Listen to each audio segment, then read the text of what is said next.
Opa! Fala, mestre! Como é que Pera aí, tá? tudo ótimo e você aí? Deixa eu ajeitar Ótimo. aqui. Aí, tá ótimo. Tá bom, Bê, tá bom. Tá Show! ouvindo aí direitinho? Meu áudio tá bom? Tranquilo. O meu também tá bom aí pra vocês? Tá, tô ouvindo bem aqui, velho.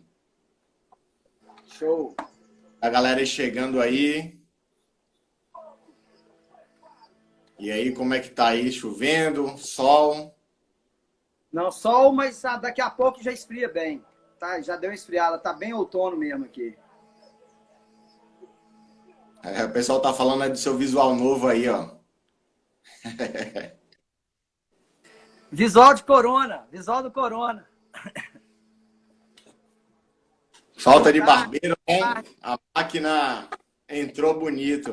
Não, abraço, Calixto. Quem é esse cabelo? Não, não. Mostra. Pessoal chegando aí. Então a gente vai praticamente conversar sobre formação de escola, né, no Brasil, Rock. E a gente vai trocar essa ideia. Muita gente tem dúvida como é fazer bonsai. Se sozinho é o melhor caminho ou se através das escolas, de uma linha, ter uma pessoa para guiar durante esse aprendizado. Então, o pessoal vai chegando, a gente vai conversar sobre isso. É importante. Tá ficando Isso, claro algumas coisas, né? Boa tarde, Correia. Hoje tem menos gente. Valeu, Antônio. Obrigado, cara. Eu achei legal também. Rendeu bem, né, velho? Hoje tá comendo gente. O horário não tá ajudando. Vamos ver se vai melhorar agora.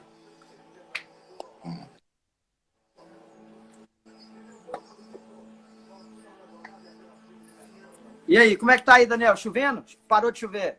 Cara, parou de chover agora. Tava muita chuva o dia todo com chuva e agora deu uma segurada aqui boa. Já tem um. Tava falando ontem com o seu Luiz, eu tenho 3 semanas sem molhar a planta aqui já, velho. Todo dia chove. Então tá bom o clima, tá bom, as plantas estão bonitas, né? Eu gosto desse clima, cara. O sol não tá castigando o vaso. Show! Então, velho, vamos começar a falar e as pessoas vão chegando e vão complementando as suas Eu acho que dúvidas. a gente pode esperar uns 5 minutinhos falando aí, falando da proposta, que aí deixa o tema mesmo para hora que tiver mais gente, que ainda tá pouca pessoa. Tranquilo.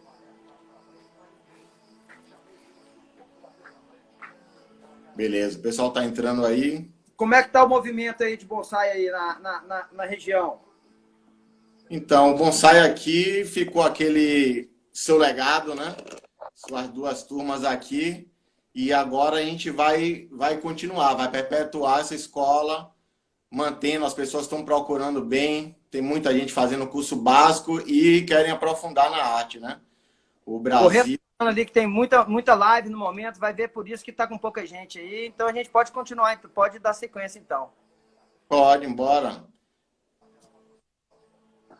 É isso. Então as pessoas têm sempre me procurado para fazer curso básico, Rock. Então, com isso, a necessidade de outros cursos de aprofundamento, né, de conhecimento no bonsai é importante. Então, já queria abrir com uma pergunta para você.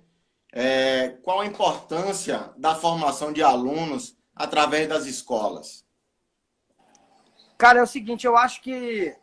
Viu aí, né, Carloman? Deu uma mudada. Falei com vocês aquele dia na aula lá que eu ia mudar, a Dani deu a ideia. Sem nenhum barbeiro funcionando aqui, eu mesmo fiz o trabalho. Seguinte, Daniel, indo para a pergunta.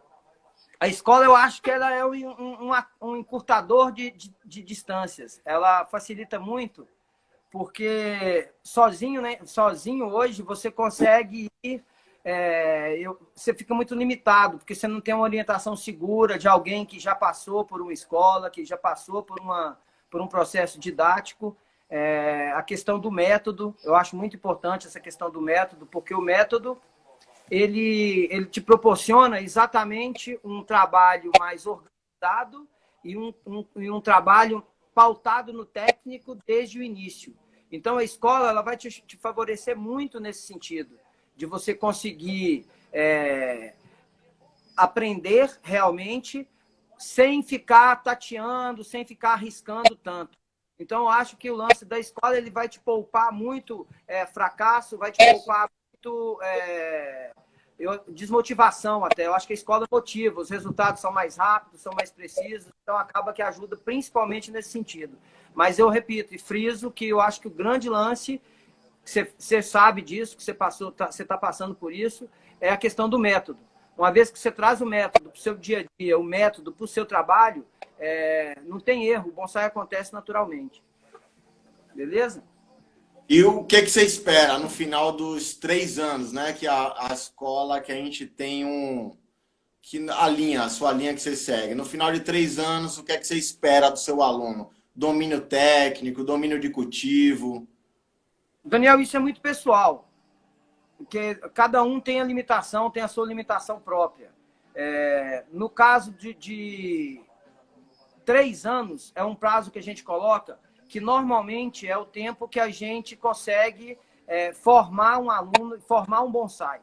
Se você pega uma árvore bem escolhida, com um bom nível técnico de partida, em 3 anos você tem um bonsai realmente de resposta, um bonsai bem feito. Então, e casa muito a proposta da escola em 3 anos, no mínimo, que é 3 ou 4 anos, é exatamente nesse processo, que é possível, dentro da escola, o aluno formar uma ou mais plantas, já com o conhecimento, já com o método, já com a técnica que ele adquiriu dentro da escola. Então, ela vai facilitar muito nesse sentido. Então, 3 anos é o prazo que, normalmente, a gente consegue deixar o aluno com uma noção técnica boa, com uma noção estética boa. A parte botânica, normalmente, no primeiro ano, a gente já deixa ela bem resolvida, bem assimilada. Aí, o resto do processo é desenvolver a questão de estética, a questão de parâmetro estético do aluno e desenvolver a aplicação técnica mesmo, a aplicação real mesmo nas árvores dos alunos. Então, a proposta de 3 anos não é à toa, é exatamente por isso. Aqui mesmo eu tenho um exemplo bom aqui, que é a escola do Mauro, a escola de Junípero, com aquele material do Chicão, que é um material de partida bom, um material de partida que a gente considera assim top aqui no Brasil. Em 3 anos a gente pega uma árvore bruta e em 3 anos a gente deixa ela finalizada, com a copa já ramificação secundária, terciária já trabalhada, aramada, um refinamento bom. Então 3 anos é um prazo bom para a gente trabalhar, sabe? E em termos de formação, difícil trabalhar com menos. Agora, principalmente agora com essa história do online, vai facilitar muito. Pode ser, depende muito igual eu falei, depende muito de cada um. É possível, alguns casos, que a pessoa com 2 anos já está com um nível técnico bem bom, já pegou todo o trabalho. Depende muito da habilidade manual que a pessoa tem, porque a aramação mesmo, a aramação a gente já começa a ver no primeiro ano. Dificilmente, é raro você conseguir um aluno com 2 anos já aramando bem, entendeu? Se conseguir em 2 anos, excelente, show. Mas normalmente 3 anos é o período ideal aí que eu acho para lapidar mesmo. Acabou de entrar aí, abração, Wagner.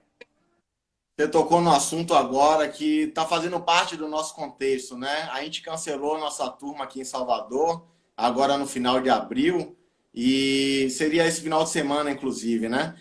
E você agora se lançou na internet, né? Então, você está trazendo conteúdo de grande relevância ao acesso de todos. Fale um pouco suas videoaulas, eu sei que está dando certo, está bombando, né? Eu tenho assistido todas. O aluno já pegando esse material aí, já é um bom caminho para a aula presencial, Roque? É um ótimo caminho.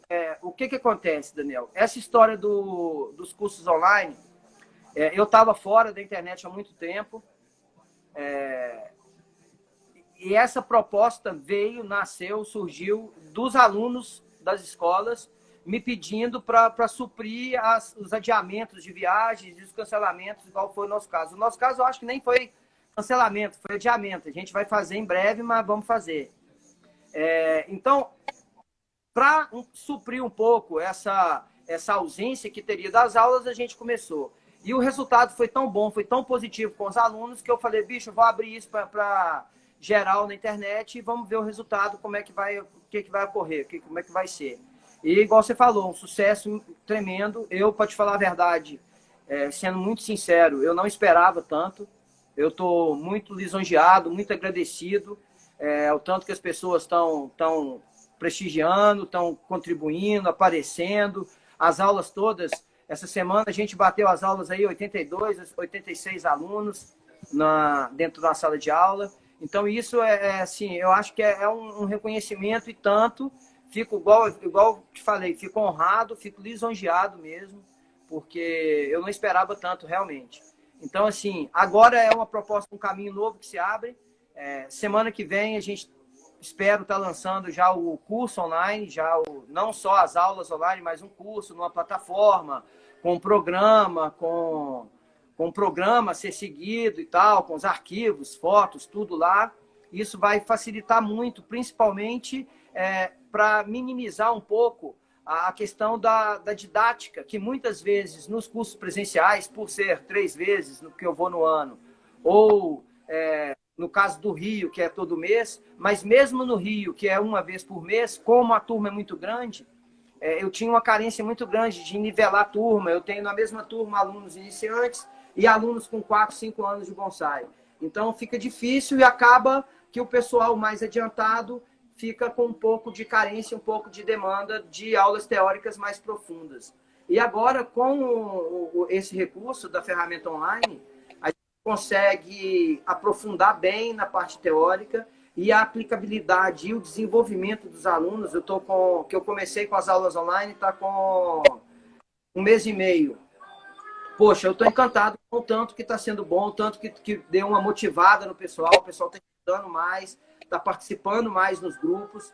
Então, eu acho que foi muito positivo e agora é uma ferramenta que a gente vai agregar mesmo, veio para somar e não vamos abrir mão dela, não. Ela vai ser realmente... Uma coisa que eu percebi, viu, mestre, o bonsai está alcançando lugares que antes não alcançava, né? Tem chegado, muita gente tem usado esse recurso de internet, de Instagram, e o bonsai de qualidade tem chegado em alguns lugares que ainda estava inacessível, né? Quem não tinha canal em YouTube, o Instagram está levando algumas informações de grande valia, né? Então, seu braço alcança longas distâncias, né? Então, você está disseminando informação de qualidade, né? E tem um rapaz aqui perguntando, o Michael, ele está perguntando se vai ser uma escola, né? Então, Michael, o Rock vai responder, essas aulas todas vão ir para uma plataforma, não é isso, Rock? Isso. Que, na realidade, o que acontece? O pessoal que participa das aulas já deve ter notado.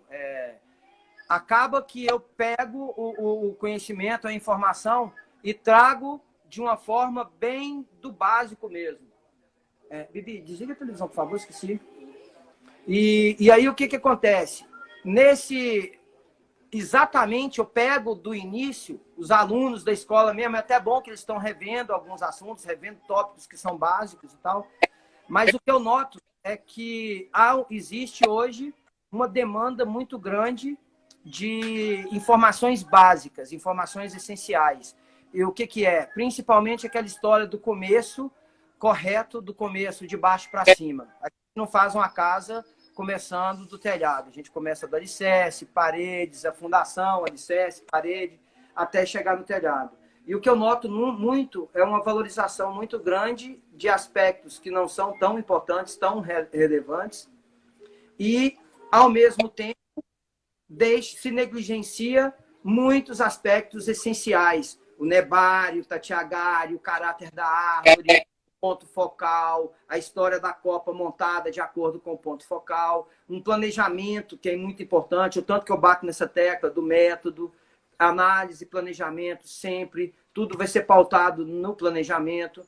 Outra coisa que eu noto também, que é muito comum, é a ansiedade das pessoas, o tanto que as pessoas têm uma gana, uma vontade de botar a mão na massa, mas antes de botar a mão na massa é muito importante se preparar para isso. Então, essa deficiência, eu acho que com essa proposta das aulas online, vai atender muito isso.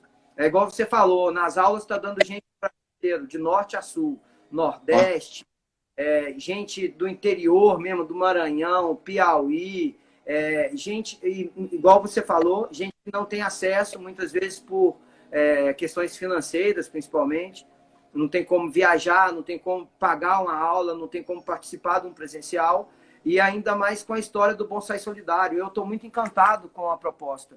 Eu fiz a proposta do Bonsai Solidário pensando no período que a gente estava passando, de mostrar um pouco que era hora da gente estender a mão, entendeu? E acabou que me surpreendeu também esse aspecto.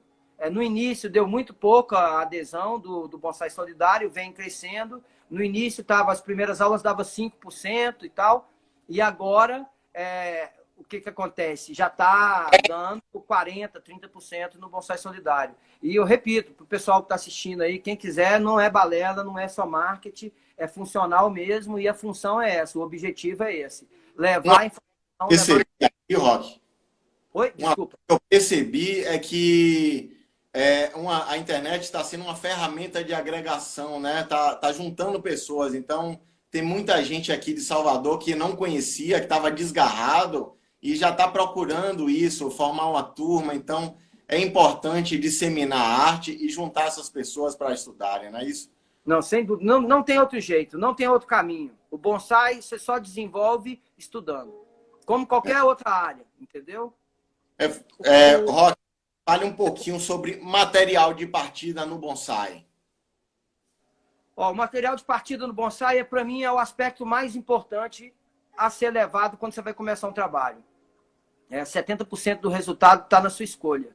Então, um material de partida bom é um material que tenha uma propensão nebar interessante, que tenha distribuição de galho baixo, que é uma árvore que tenha caráter no tronco. O que é caráter? Que tenha uma velocidade visual, que tenha uma dinâmica, que tenha um ritmo. Isso tudo vai agregar muito valor, vai agregar muita consistência ao resultado do trabalho. Então, a escolha é crucial, cara. Pegar uma árvore que já tenha uma propensão de nebar interessante, que já tenha um nebar radial, uma árvore com conicidade, entendeu? Então, o material aquela história de começar bonsai com a mudinha é poético, é legal, mas a grande maioria dos profissionais que você vê no mundo top não é dessa forma que trabalha. É basicamente com Yamadori ou material já maduro, material velho. Outra coisa também que é importante, o pessoal normalmente pega a árvore e já trabalha logo de imediato, e sem passar por um período de maturação. Então, a maturação é crucial, é importantíssimo. Tem que ter a maturação do material. Confinamento, né? Seria isso, né? Da coleta e adaptada. Na realidade, é você pegar a árvore e planejar o trabalho, preparando-a para o trabalho. Não simplesmente pegar e fazer. Pega, olha, analisa, faz uma análise do seu material e define quais vão ser os passos que você vai tomar até chegar no trabalho. Normalmente, o ideal, a maturação de um trabalho de uma árvore para trabalho é 1 a 2 anos, não menos que isso. Então, desculpa. Tem uma pergunta aqui do Luciano Muniz. Ele pergunta, assim como no naturalismo, as regras de estilização ficam mais flexíveis. Será que as regras de vaso serão adaptadas às necessidades das plantas tropicais? Luciano, é o seguinte, o que acontece? É difícil falar de naturalismo, porque o que acontece? O grande referência para mim do naturalistic é o Walter Paul. E se você analisa o trabalho dele, lá você vai achar vários dos elementos. Porque o que é o bonsai? Vamos falar assim, o bonsai, o que é? O conceito. Realmente o conceito da arte do bonsai. O bonsai nasceu na China enquanto filosofia zen. Mas a arte do bonsai mesmo nasceu no Japão.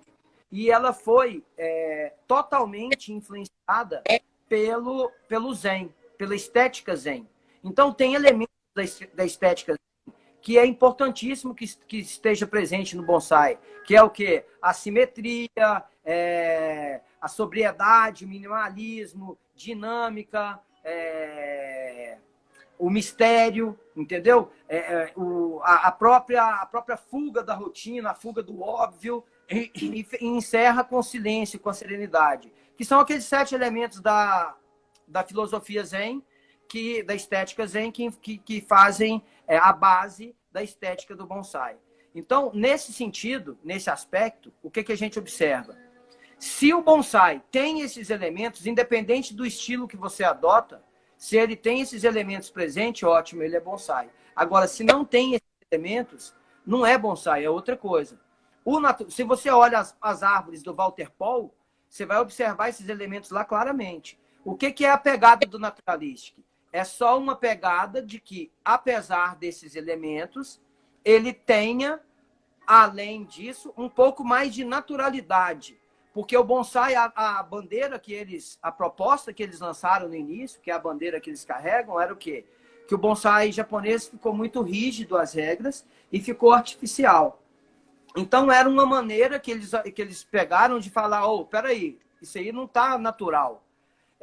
A grande referência para a maioria das pessoas é que o bonsai é uma cópia da árvore velha da natureza. Mas não é só ser uma cópia da árvore velha da natureza. Ser uma cópia velha, uma cópia de uma árvore velha da natureza, com esses elementos da estética Zen incluídos ali. Então, para gente, mesmo que você queira quebrar a regra, mesmo que você queira lançar uma pegada de estilo próprio, eu acho importante antes você mostrar para os caras, eu sei jogar, eu estou jogando desse jeito aqui, então a partir de agora eu quero fazer uma proposta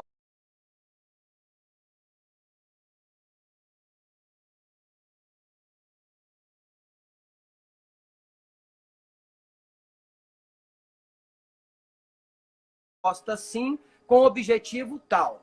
Aí sim, tá valendo. Mas se jogar isso de uma maneira aleatória e superficial, eu não concordo muito.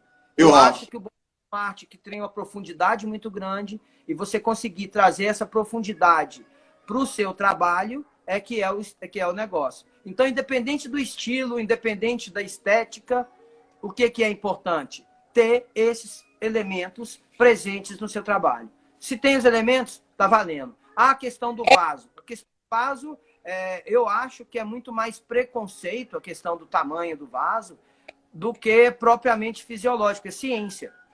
Eu mesmo tenho muita árvore aqui no viveiro, tropical brasileira, e com um vaso pequeno, e elas vão super bem. O que vai valer é o seu cultivo. Não precisa ter um vaso grande para manter uma árvore. Um vaso grande, ele é importante para formar uma árvore. Se você quer formar, e realmente um vaso grande vai te ajudar na formação. Agora, o que eu observo muito é que existe uma confusão e uma negligência nesse sentido. Se pula a etapa.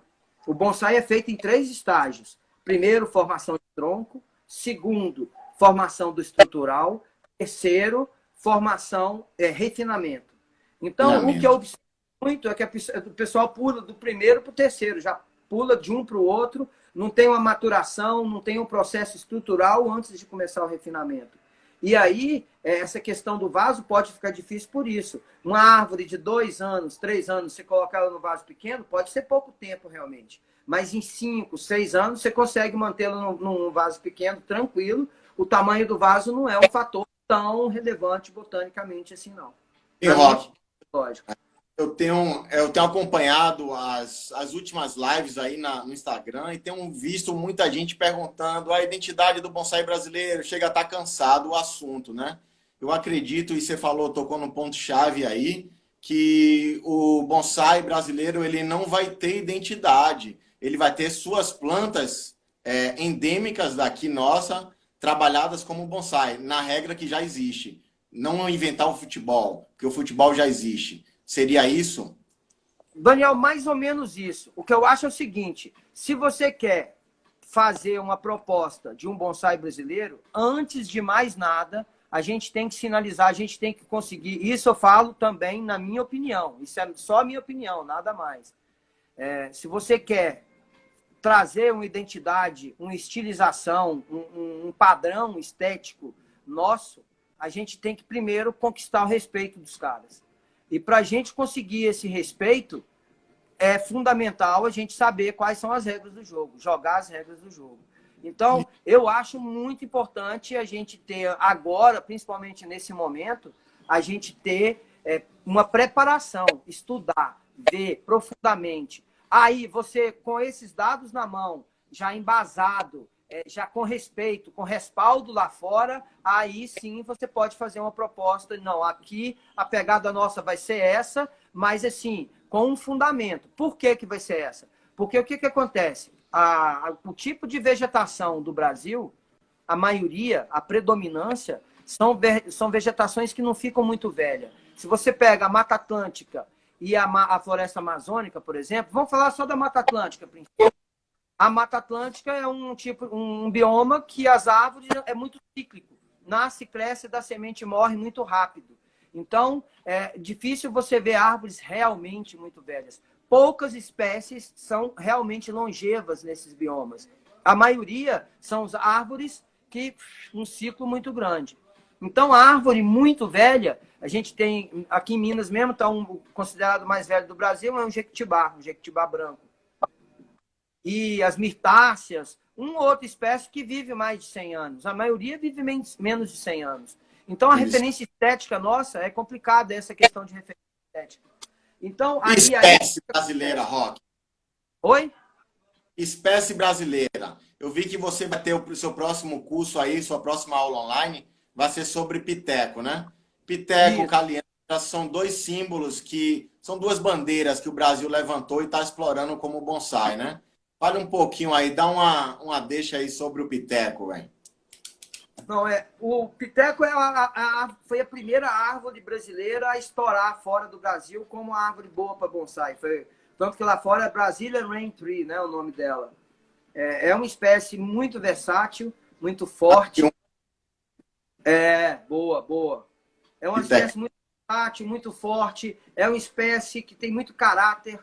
Aqueles sucos que ela desenvolve, a cor do tronco, aqueles brancos cinza que fica, branco cinza esverdeado. Isso tudo traz muito caráter ao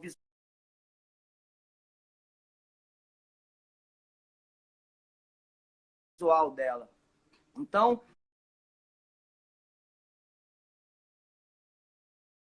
é uma espécie ímpar. Eu considero o piteco, para nós aqui no Brasil, como a oliveira é o símbolo do bonsai na Europa.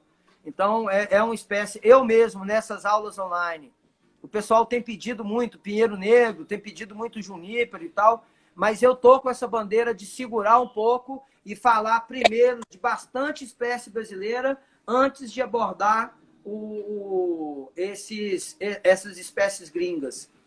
O Celso está perguntando aqui qual que é o link das aulas. Celso, o link das aulas é o seguinte, é só você ficar atento no meu feed aí do Instagram ou entrar em contato comigo no Zap, que eu te mando, entendeu? O link é por solicitação. Eu só mando o link para quem me solicita, ou quem paga, ou quem solicita o Bonsai Solidário. Eu não deixo aberto, porque fazendo dessa forma que eu estou fazendo, enviando, já está lotando. Se eu colocar aberto, eu tenho medo de dar um volume muito grande, e eu quero atender, eu quero atender, repito, não é por grana, eu quero atender quem tem interesse, quem está a fim de aprender bonsai, quem quer colar com a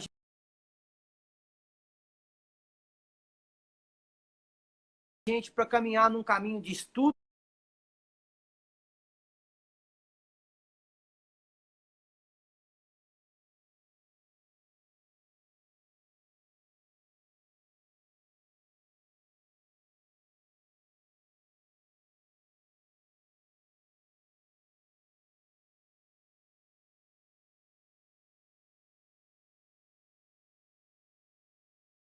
de bonsai, é só chegar que é bem-vindo.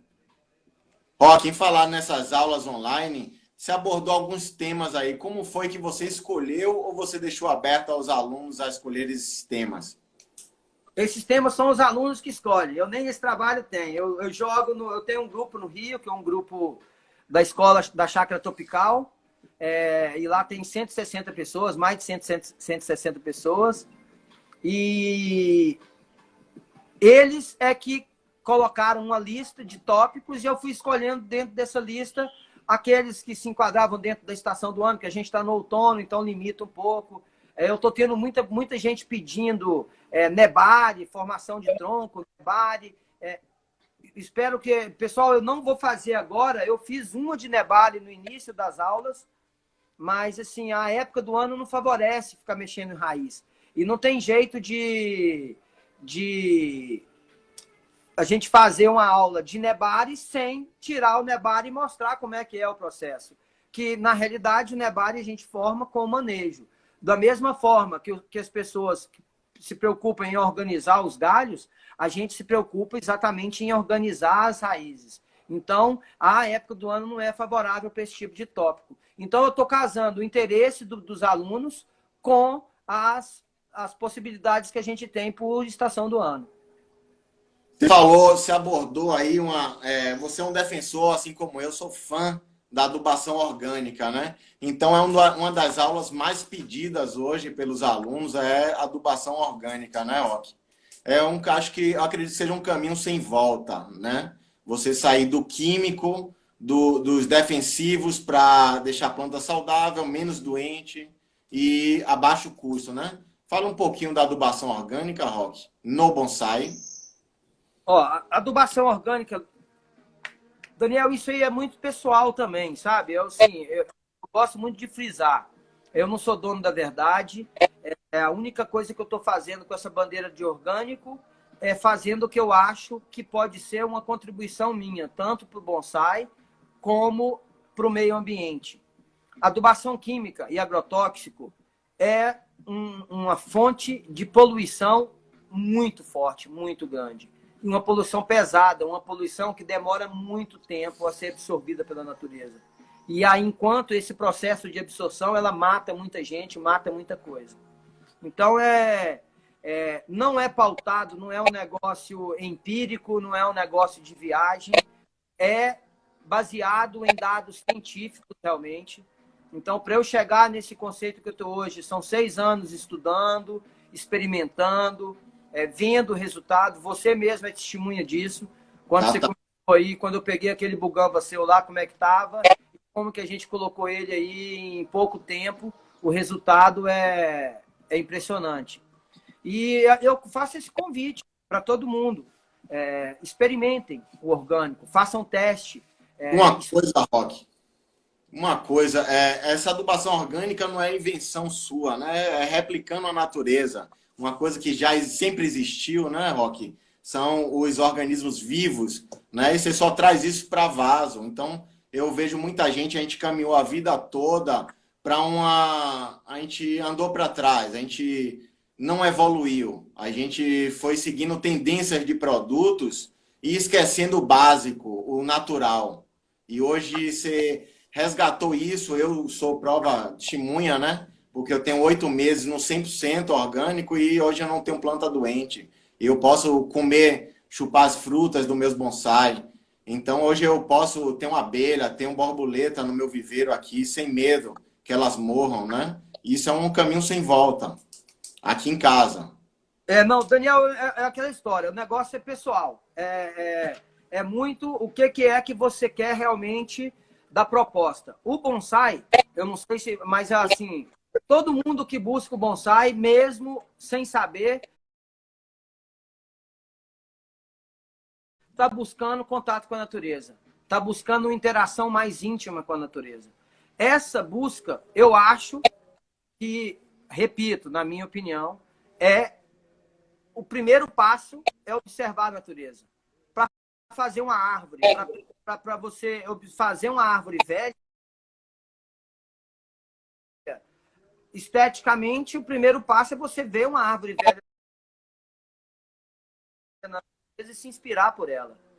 E essa história da gente viver muito tempo em grandes centros urbanos, cidades grandes, muito aglomerado, e isso nos tirou esse contato, nos priva desse contato com a natureza.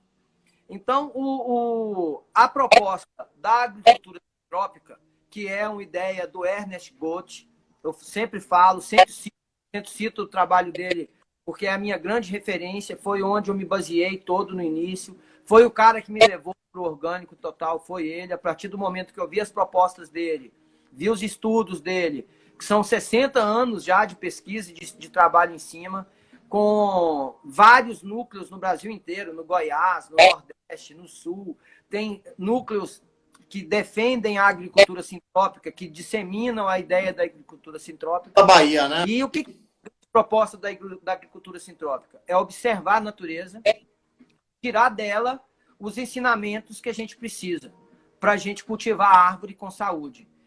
A grande pegada deles é a recuperação de áreas degradadas e a primeira coisa que eles fazem é recuperar o solo. E para recuperar o solo, o que eles fazem é exatamente plantar árvore, entendeu? Plantar árvore... Da acumulação, da abundância. Deixar que forme a serrapilheira. O que é a serrapilheira? É aquela camada de folha, galhos mortos que fica na madeira, que fica embaixo da mata, e aí vai restabelecer a biologia do solo. Um solo sem biologia é um solo morto.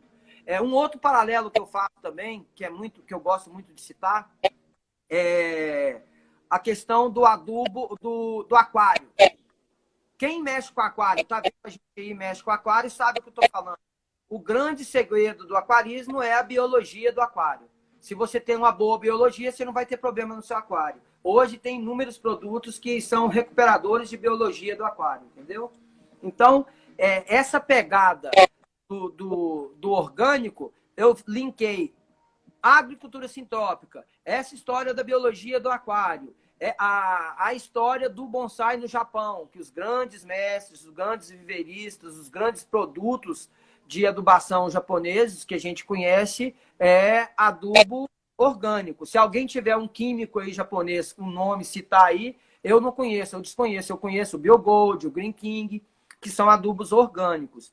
E o que eu observo a partir do estudo, o que o químico traz na natureza? Ele faz 3 coisas principais.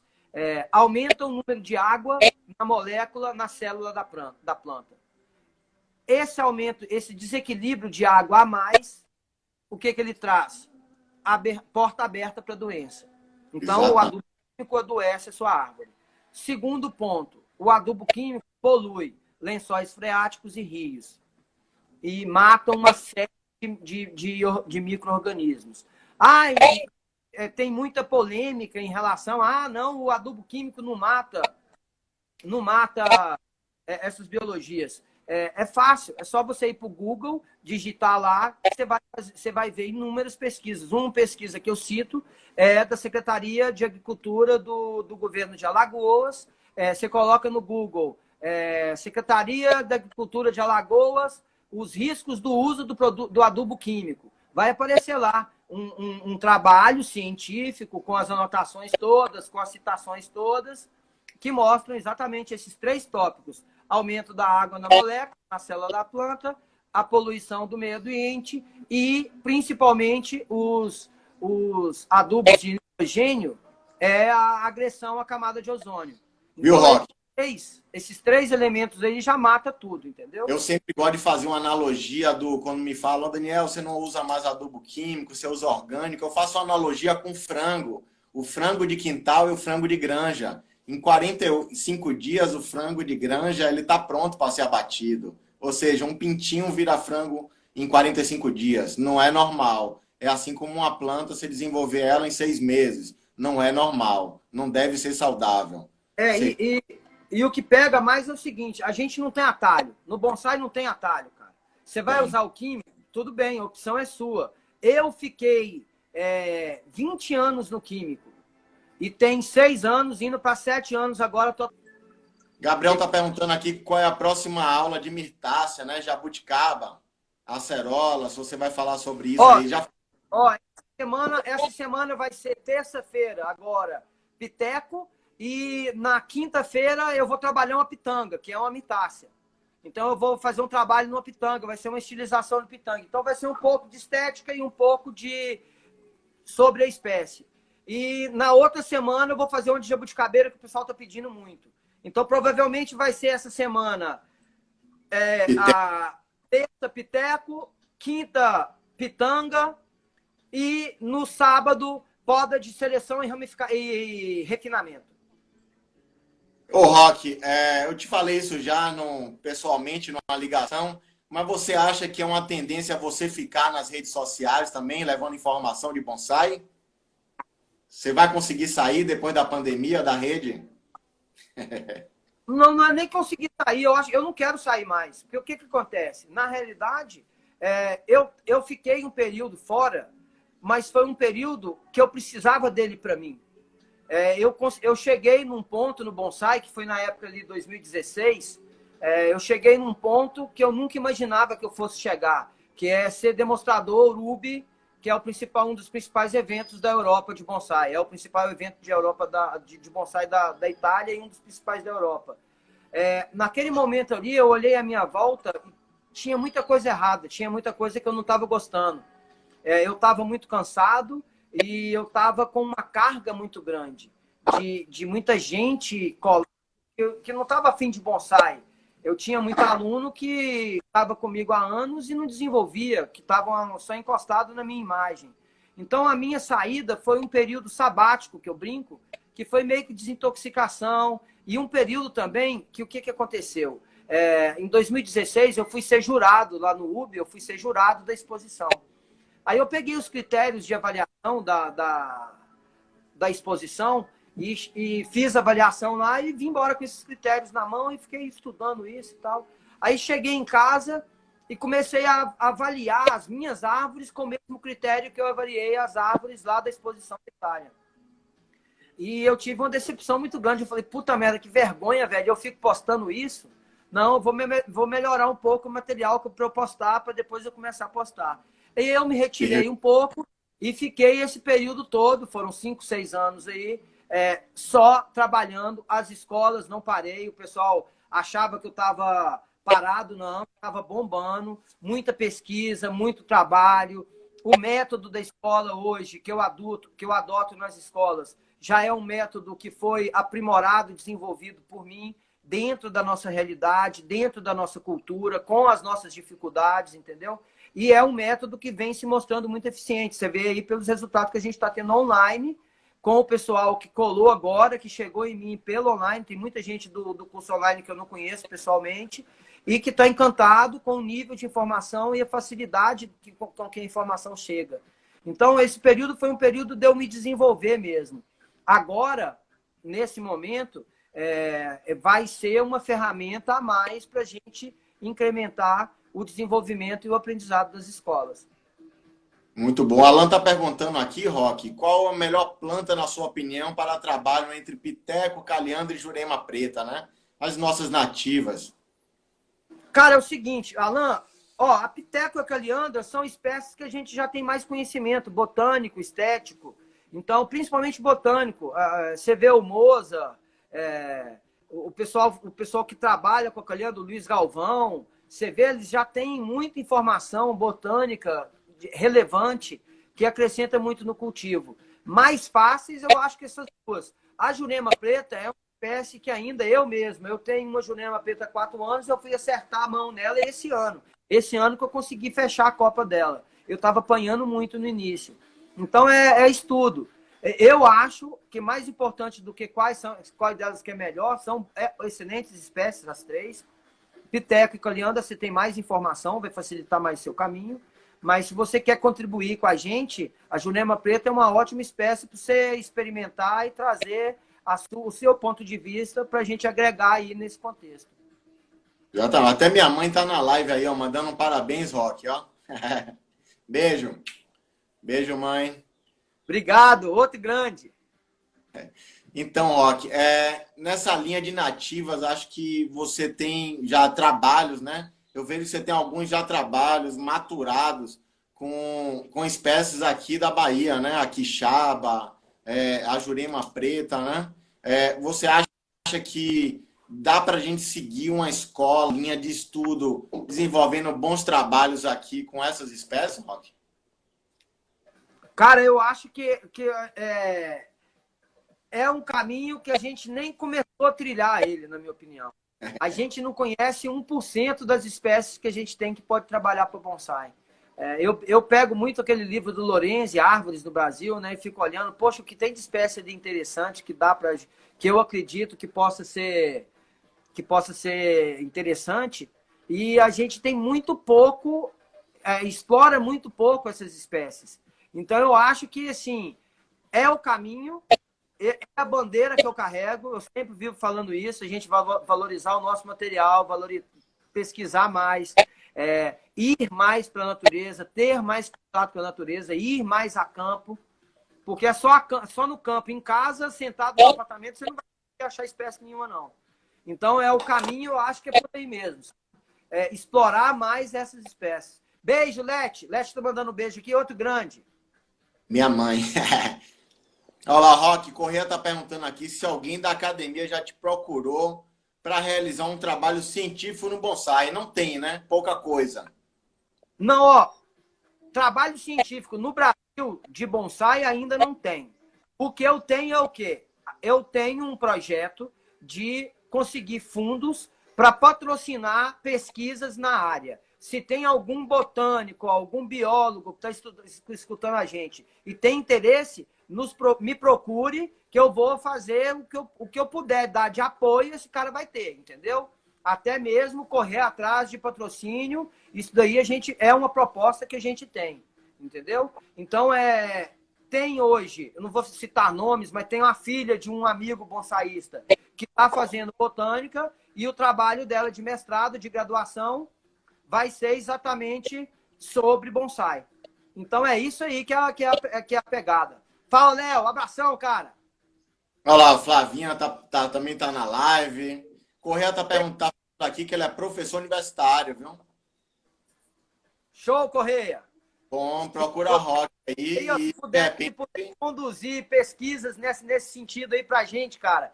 Uma proposta que eu faço mesmo, que é um tópico que eu acho pouco falado, é a questão da temperatura no vaso. A temperatura do vaso sobe a temperaturas muito altas, então é um detalhe que influencia muito no cultivo e que é pouco abordado.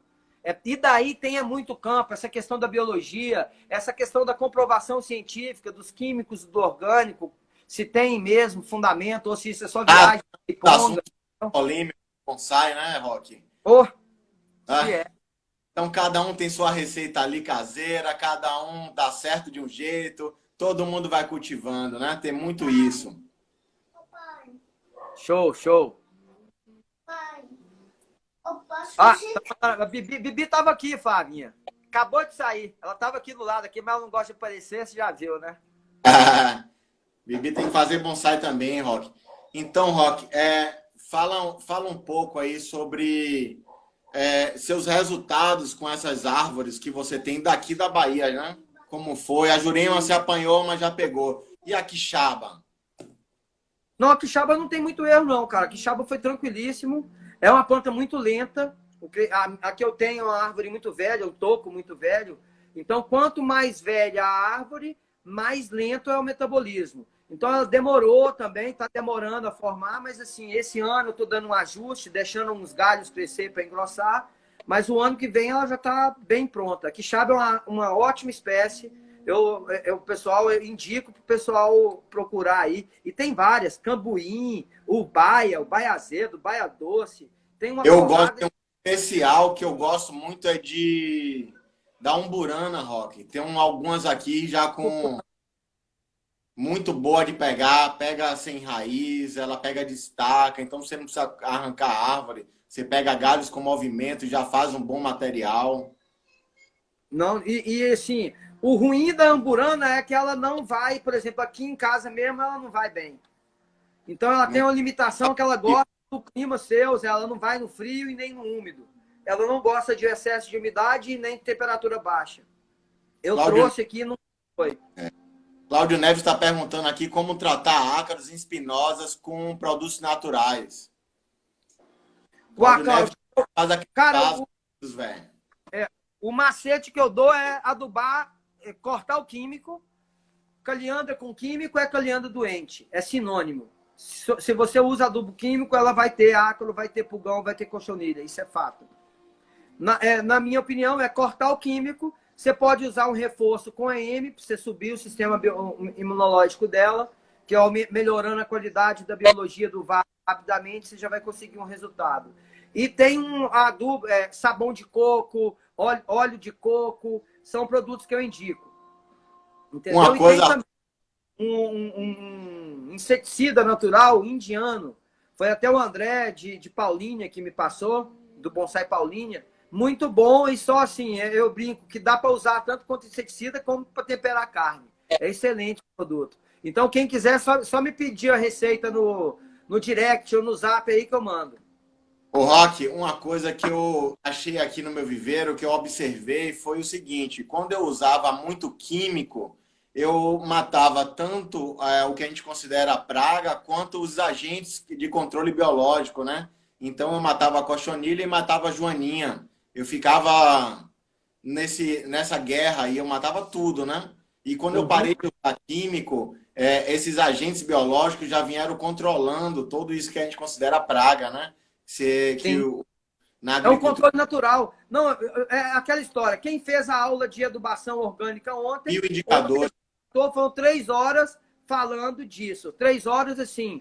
3 horas em que eu mostrei fontes, eu mostrei sites, os lugares que eu pesquiso, os lugares que eu estudo. Então, assim, isso é comprovadamente, assim, é um fato. Para mim, não tem muita discussão. Quem quer insistir no químico, aí a opção é dele. Mas, assim, informação, falta de informação não é não. Porque tem muita informação. Tem uma pergunta aqui que eu achei interessante aqui, ó. Posso fazer ela aqui?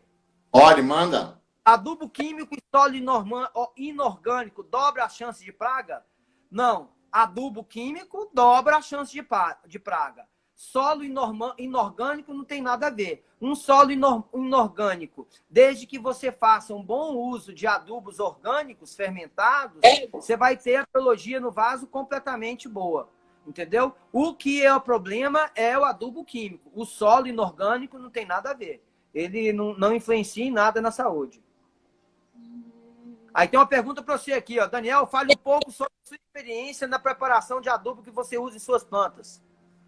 Aqui, eu basicamente eu uso os fermentados, né? Eu tenho uns 6 tipos de fermentado e tenho o biofertilizante da composteira, né? Que eu uso, além de uma vez por semana eu uso o EM, apesar de estar diminuindo mais, né? Porque eu já melhorei a biologia do meu vaso, então eu só uso adubo orgânico líquido e pontualmente eu uso os bocaches, né? No vaso, né? Então, cada semana eu uso um tipo de fermentado e deixo nas plantas que tem que bombar mais, eu boto os bocaches e deixo lá parado, que chama adubação estacionária. Deixo nos pontos ali no canto do vaso e é o que tem dado certo. Tem 8 meses que eu não tenho um problema no meu viveiro. Nenhum Aqui tem uma problema. pergunta da Rebeca que interessante. Receita de um óleo indiano é o óleo de nim? Não, Rebeca, o óleo de nim eu não recomendo, porque como o Daniel falou, ele mata o que é ruim, a praga, mas mata muita coisa boa. Então eu não uso nada, eu não uso absolutamente nada. A única coisa que eu uso no viveiro é o EM5 e uma adubação sistemática e regular. O Rodrigo perguntou qual é o Roma melhor. falou que é só me procurar no coisa. O óleo de coco é só diluir. Uma colherzinha em meio litro de água, uma colher de café em meio litro de água e pulverizar. Daniel, a gente já está chegando no final da live aí. Vou responder só de Rodrigo. Ah, Rodrigo perguntou aqui qual o melhor adubo orgânico para conífera. Rodrigo, não existe melhor adubo orgânico. É você variar ao máximo, assim como na nutrição humana, as plantas agem da mesma forma. É variar ao máximo que você puder e nutrir com diversos macro e micronutrientes. Só isso, não tem um diferencial. não, eu vou falar até diferente, Daniel. Não precisa se incomodar com macro e micronutrientes. Preocupe em ter uma biologia diversa no seu vaso. Se você tem uma boa biologia, a sua árvore ela vai estar bem nutrida, porque quem faz a ponte para a nutrição da árvore são os micro-organismos. Então, o que pega mesmo é exatamente você cuidar da biologia. Para conífera, eu recomendo muito, se você pode, o Biogold é excelente, um adubo top. Ou então qualquer bocache. O bocache da Igreja Messiânica é excelente. E quem quiser também, é só ir na internet.